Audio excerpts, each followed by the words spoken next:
தமிழ் சொந்தங்கள் அனைவருக்கும் வணக்கம். இன்றைய காணொளியில நாம திறனாய்வுக்கலை தீசு நடராசன் அவர்களினுடைய புத்தகத்திலிருந்து சில வினாவிடைகளை பார்க்கலாம்.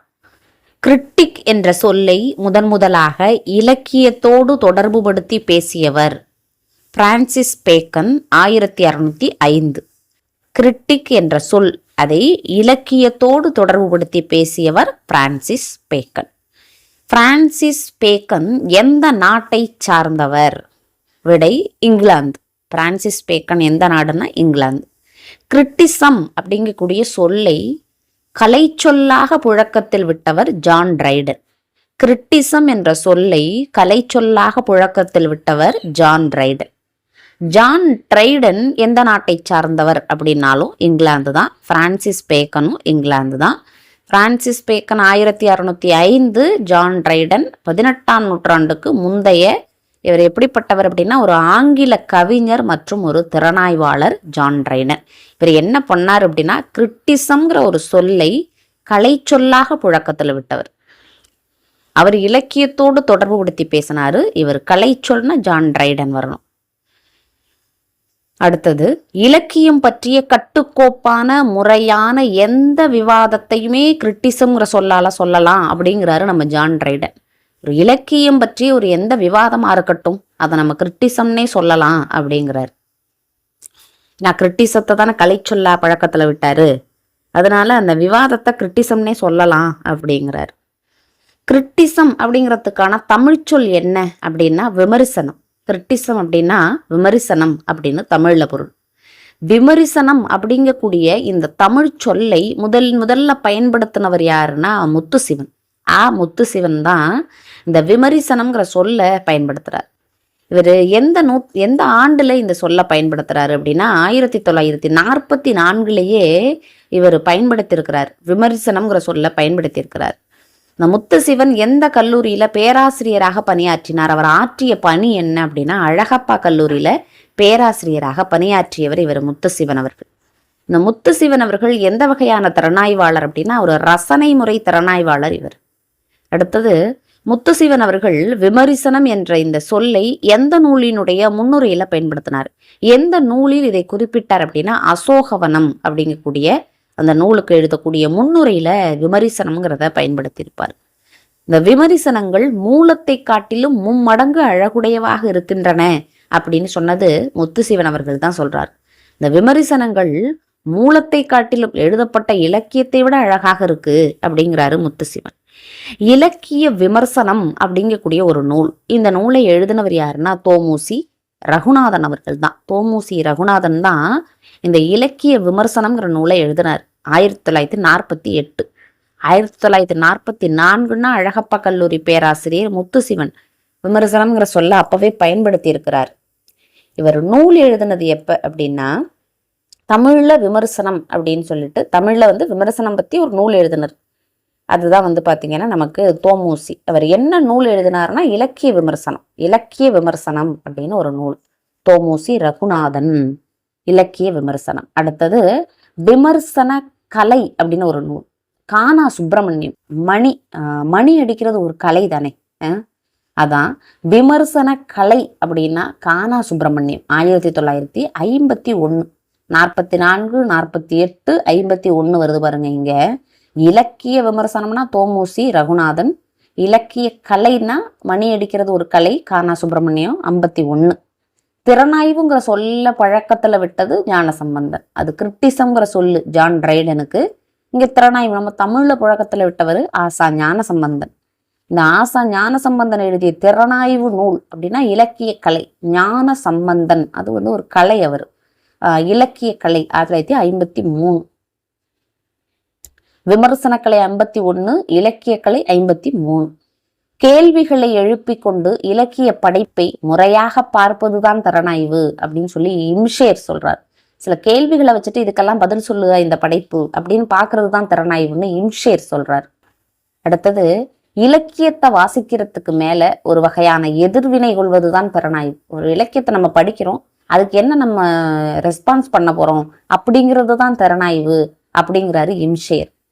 வாசிப்பின் போது கிடைக்கக்கூடிய அனுபவங்கள், பொருள்கள், உணர்வுகள், இதுதான் திறனாய்வுக்கான தளங்கள் அப்படின்னும் அவர் தான் சொல்றாரு இம்ஷேர். இப்ப இம்ஷேர் என்ன சொல்றாரு, கேள்விகளை எழுப்பி கொண்டு இலக்கிய படைப்பை ஒரு முறையாக பார்க்கிறது தான் திறனாய்வுங்கிறாரு.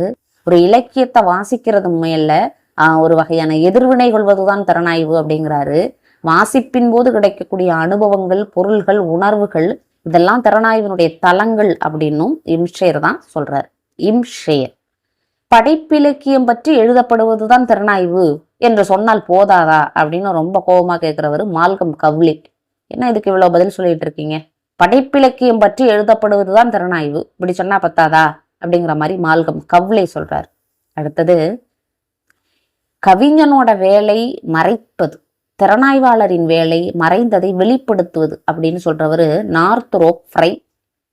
கவிஞனோட வேலை மறைச்சு வைக்கிறது, திறனாய்வாளரின் வேலை மறைந்ததை வெளிப்படுத்துவது என்று கூறியவர் நார்த்ரோப் ஃப்ரை. ஃப்ரைட் ரைஸ் அப்படிங்கிற மாதிரி நம்ம ஞாபகம் வச்சுக்கோங்க. அதை நார்த்ரோப் ஃப்ரை எவ்வகையான திறனாய்வாளர்? அவர் ஒரு உளவியல் திறனாய்வாளர். முத்துசிவன் அவர்கள் ரசனை முறை திறனாய்வாளர், நார்த்ரோப் ஃப்ரை உளவியல் திறனாய்வாளர். கவிஞன் விட்ட இடத்தை திறனாய்வாளன் பிடித்துக் கொள்கிறான், கவிதை முடிகிற இடத்துல திறனாய்வு தொடங்குகிறது அப்படின்னு சொல்லி நார்த்ரோப் ஃப்ரை தான் சொல்றாரு. கவிஞன் விட்டுட்டு போற இடத்தை திறனாய்வாளன் பிடிச்சுக்கிறான், கவிதை முடியும் பொழுது திறனாய்வு தொடங்கிடுதுன்னு அவர் சொல்றார். இலக்கியம் ஒரு பணுவல் என்றால் அதன் மீதான திறனாய்வு இன்னொரு பணுவல். அதாவது நம்ம லைனிங் ப்ளவுஸ் மாதிரி ஞாபகம் வச்சுக்கோங்க. ஜேக் டெரிடா அப்படின்னு கொடுக்குறாங்க. சில புக்கில் ஜாக் டெரிடா அப்படின்னு இருக்கு. நம்ம தீசு நடராசன் புக்கில் ஜேக் டெரிடா. இலக்கியம் ஒரு பணுவல் என்றால் அதன் மீதான திறனாய்வு இன்னொரு பணுவல் அப்படின்னு சொல்லியிருக்கிறாரு ஜேக்கு டெர்ரிடா.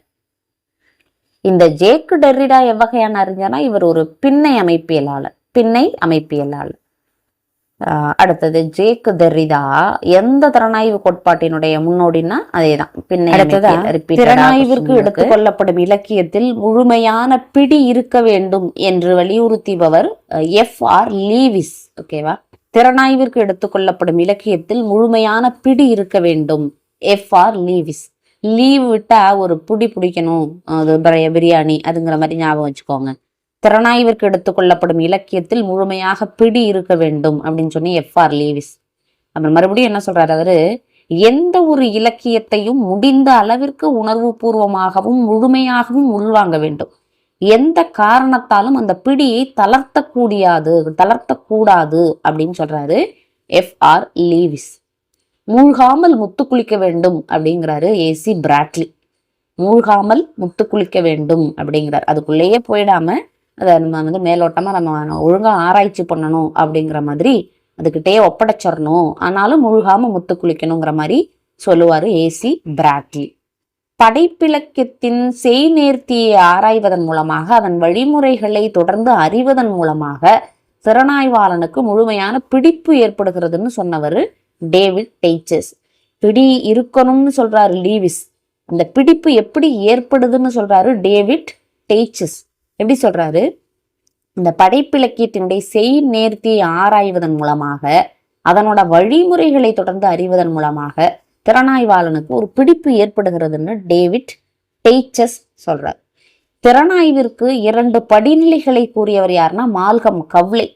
திறனாய்வுக்கு 2 படிநிலைகளை கூறியவர் மால்கம் கவ்லே. திறனாய்வினுடைய 2 படிநிலைகள் என்ன அப்படின்னா, அவர் சொல்லக்கூடிய அந்த படிநிலை, 1 திறனாய்விற்கு தகுதியான படைப்பிலக்கியங்களை தேர்ந்தெடுக்கிறது, தேர்ந்தெடுத்த அந்த படைப்பை விவரித்து புதிய விளக்கங்களை கொடுக்கிறது. இது திறனாய்வோட படிநிலைகள். திறனாய்வாளன் தன்னுடைய விருப்பு வெறுப்புகளை திரித்து கூறக்கூடிய மனப்போக்கை தவிர்த்து தன்னை ஒழுங்குபடுத்தி கொள்ள வேண்டும் அப்படிங்கிறது யாருடைய கருத்துனா D.S. எலியட். திறனாய்விற்கு 2 படிநிலைகளை சொன்னவர் மால்கம் கவ்லே. ஒன்று என்ன அப்படின்னா, திறனாய்விற்கு தேவையான படைப்பிலக்கியங்களை தேர்ந்தெடுக்கணும். 2வது, தேர்ந்தெடுத்த அந்த படைப்பை விவரித்து விளக்கம் சொல்லணும். இது 2ம் அவர் சொன்னது. விருப்பு வெறுப்பு இல்லாம தன்னை ஒழுங்குபடுத்தி கொள்ள வேண்டும் அப்படின்னு சொன்னவர், ஒழுங்கா இருக்கணும்னு சொன்னவர் யாருன்னா D.S. எலியட். தன் உணர்வை அழித்து விட்டு புறவயப்படுதல் கொள்கையை வலியுறுத்தியவர் D.S. எலியட். தன் உணர்வை அழித்து விட்டு புறவயப்படுதல் கொள்கையையும் பர்சனலை அவர் வலியுறுத்துறவர் யாருன்னா D.S. எலியட் தான். அதுவும் இந்த ஒழுக்கமும் புறவயப்படுதல் கொள்கையை வலியுறுத்துறவரும் டிஎஸ் எலியட்.